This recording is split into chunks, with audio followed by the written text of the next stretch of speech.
Why is permaculture so important? And so important, especially right now. I mean, let's face it, there's a lot of things in the world right now that we probably wish weren't happening. A lot of crises and challenges that not only our species, but the planet as a whole is facing.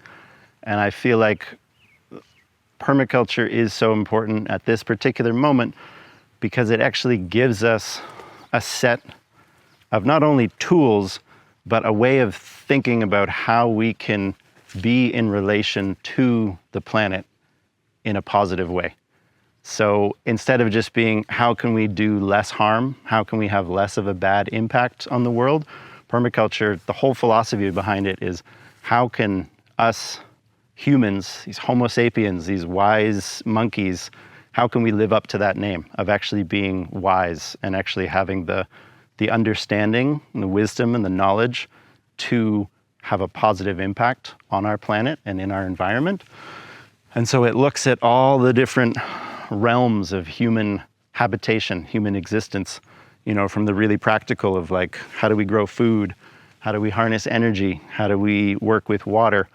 To the more abstract conceptual things of how do we govern ourselves? How do we create economic systems that are regenerative? How do we create community structures that are, you know, supportive and bring compassion and reciprocity into our relationships? And then how do we weave all these things together? So we're not just looking at food on its own, water on its own, animals on their own.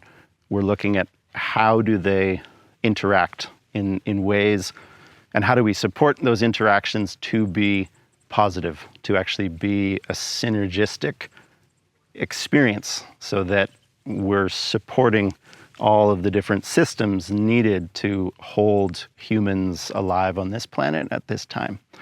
So that, to me, is why permaculture is so important in this moment. Have you ever looked out at the world and just seen the patterns that exist and asked yourself, what do they mean? What is the purpose? What is the reason for this pattern? Why does this flower look like this? And why does this water move this way? If you say yes, and you're like me, and you want to know more about these patterns, then I encourage you, come check out the permaculture course we're offering this season. Pattern language and pattern understanding is the basis that guides so much of the design within the permaculture world.